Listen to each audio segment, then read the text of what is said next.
So we seen this going on, and it went on for about 4 or 5 years. And meanwhile, I was asking the guy that used to be my accountant to hand me the minutes monthly. Well, they weren't even holding meetings. They were holding monthly meetings. They weren't holding annual meetings. Their terms expired 3 years after that, and they kept running the board. The well went dry. They got water from the city. They put a new pump in the well that was dry. They didn't pay the contractor. They weren't collecting money from the people. They owed the state $39,000 in arrears, plus another $240,000, and there was no water available. And the people in the village weren't aware of this, but I was. And my first cousin, Gil Tercero, and my wife kept telling me, you got to do something. And I asked, well, what can I do? I'm not even the president. But what I was doing, I was taking care of people's meters and helping people out with their problems, you know, that they were having. So I said, okay, well, let's do something then. So we got a 10% signature. We had a special meeting, and we sent out flyers telling everybody, there's no water, there's no water, you owe $6,000, special meeting today. If you don't come, your water's going to be shut off. We scared the people. It was really happening. So there was the biggest meeting I've ever seen. There was about 150 people in that meeting.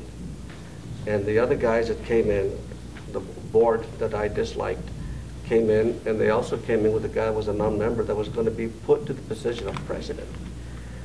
And non-member, mind you.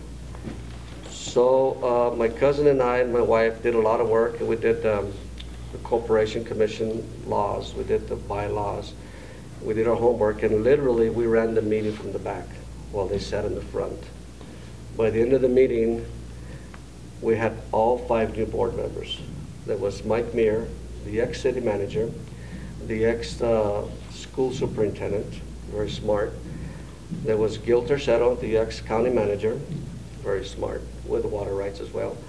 The ex-water director, Rudy Martinez, which is still there. And then myself. I'm called the mover. I'm called the enforcer, literally. I'm the guy that makes people move, okay? Literally. Somebody's got to do that, and that's me.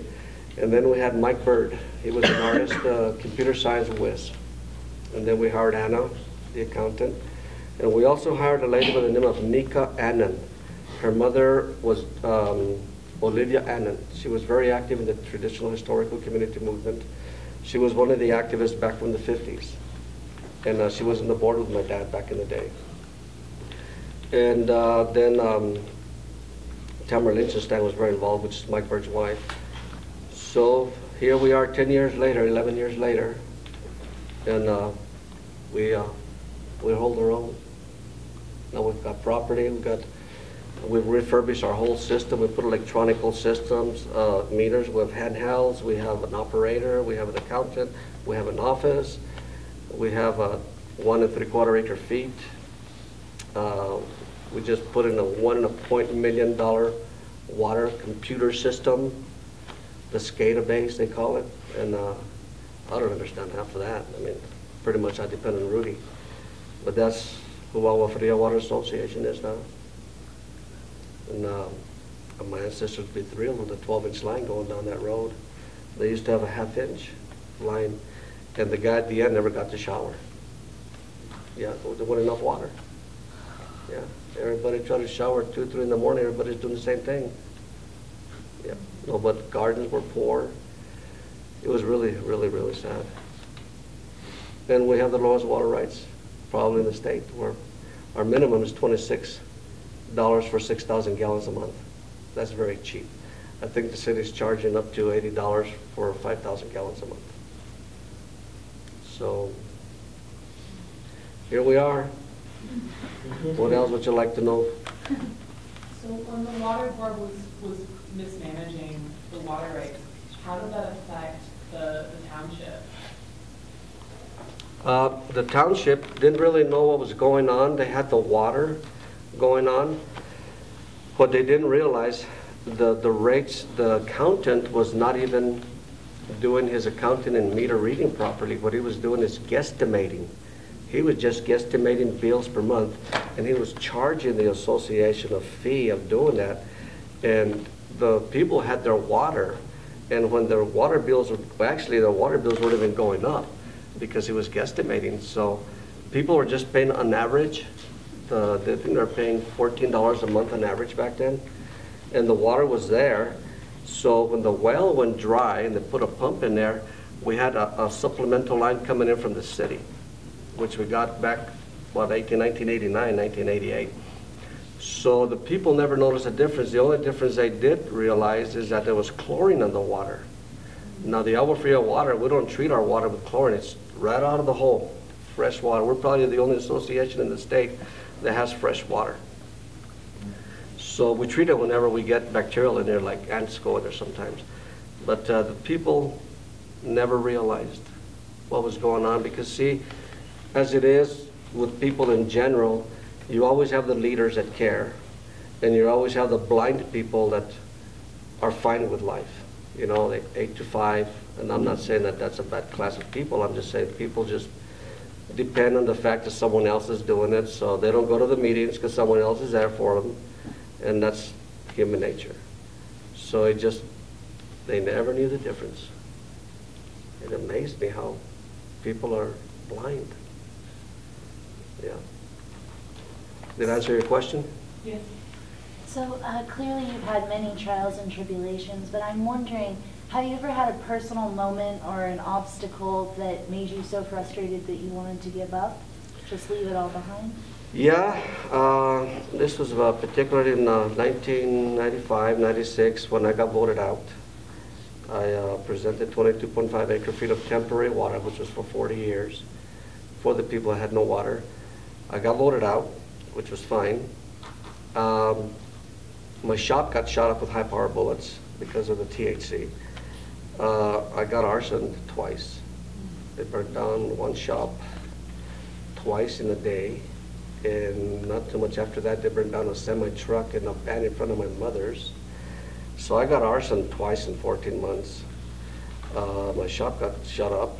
I literally got in a fist fight in the field one time with young guys that were opposed to the movement.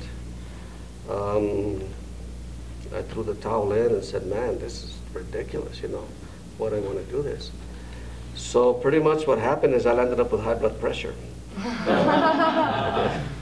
And I still got it. It's under control, but I pretty much feel that it ruined me. It ruined my health. And I'm still involved, but now that I'm involved, everything is so positive current. I mean, man, when it's positive, you can just go the fullest and not even get exhausted.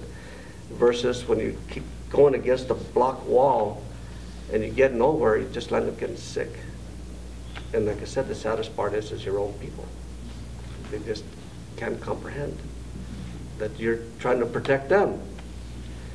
So that was the only time that I say pretty much I was more frustrated. It's really bad. Can you tell us some of those stories in detail about the arson and the fist fight? But the arson part of it, it was during the THC movement. And that's when my cousins were receiving gunfire in their homes. And I was at home, and just to show how cowards are, I was home in bed, and I got a phone call at 2 o'clock in the morning, winter. They said, hey, your shop's on fire, because I have a big diesel shop. And I thought, dang, how could that have started on fire? So my young boy, my oldest son, he was about 14 back then, we dashed. And of course, you know, it's cold, it's 20 below zero, and the semi-truck's on fire. You turn the cord, and there's another fire in front of my mother's. There's a van, and my mother's elderly, and I'm just saying, dang, what the hell's going on? So the hoses are frozen, so we're getting 5-gallon buckets, and I'm throwing them on the semi-truck as my shop's going to catch on fire. And it was so cold that I had a sheet of ice on me when the water was splashed on me. That's how cold it was. So finally the fire department came, and then let me go back to your question so I can continue my story right. I just asked if you could tell us some of these stories in detail. Yeah, so that was what's going on with that, and we finally stopped the fire, and pretty much after that I couldn't understand why someone would do that. So 14 months later, someone burnt down a shop that I had 2 shops. They burnt it down about 6 in the afternoon when I left. So as I left, they said, your shop's on fire. So I dashed back and got the fire department, we shut it off. And pretty much after I left, it wasn't even from the time I left, I had a feeling something was going to go wrong. And I was just going to tell my wife to go on, but she insisted I go with her. So I got in the car, left on. And no sooner did I get home, and my shop was on fire again. So obviously, someone was watching my lifestyle, and someone was trying to make me quit what I was doing. And being as stubborn as I am, I'm not a quitter. And why should I quit? I wouldn't do nothing wrong. Not only that, they're destroying my properties, my families, and I refuse to quit. So it was a mind game, pretty much, for about 5 years. I used to like to fight. Basically, I was a fighter. I did my fighting in my youth. And when I got confronted by these little punks in the field, they were mistaken. You know, little punks, and kicked them around, and so that's funny. And then I was harassed by another guy. He was an ex-convict, which is also a relative of mine. And his convict friends used to come and try to harass me in my shop. So, and they wouldn't pay their water, and they would call me Mr. Presidente. So I kicked those guys around, and I landed up in jail a couple of times. So I had to pay to get out of jail. I had to prove my innocence. And I continued being president, and pretty much people finally realized that, you know what, this guy's a nut, man. So they laid off, and they let me do my job. So, and I'm a very patient man, but I just do not refuse. I can't deal with BS. I just can't deal with it. I hope that you guys don't think I'm a maniac. But, you know, a lot of this has been put on my shoulders. It wasn't volunteer. Sorry? Has anyone ever thanked you for what you've done or recognized your hard work? Yes, the people that thank me now are the people that have always been involved. The people that aren't involved don't know better to this day. They're still sleepwalking, I call it. And the ones that are involved, they're still involved. And I really don't care for a pat on the back. I don't need to be thanked. I want support. That's all I want, just support. Because the support is for the community. It's not for me. And when I go before committees and I make phone calls to politicians, my motive is the community needs it. And they know that that's my reputation, is for the community. It always has been. So when you say you kick people around, does that mean you've been in like all physical altercations, like fought with people, blood, there's like people hurt afterwards, like cops show up and stuff like that? Yeah? Black eyes and blood. Yeah. Seriously. Yeah. Do you have any like specific altercations that you mind telling us about, like actual fights you've been with like in detail? It's always fascinating about the Well, I've got a good one. Let me tell you. Okay. This convict, my cousin, he harassed me, man. This guy harassed me about 4 years out of my life. He's probably the one that gave me high blood pressure. This particular time, he wouldn't pay his water bill. And since he wouldn't pay his water bill, some of my board members we didn't have accountants or operators, and the board pretty much did everything. Well, they wanted to go shut off his meter, and he came out and he pushed him around and kicked him. He was one of these prisoners with tattoos, and you know the way they come out. So then another one of my board members went and he pushed him around and kicked him too, and they said, man, I'm not going there again. I said, okay, I'll take care of it. So I went there and I shut off his meter, and he came out and he said, I need my water. I said, go pay the water. So he said, okay, I'll go pay the water, but can you just turn it on so I can shower? I said, all right, I'll turn it on in the shower. As soon as you pass my shop, I'll make sure you pass it, I'm gonna go shut it off. Well, he didn't come out this way, he went out the other way.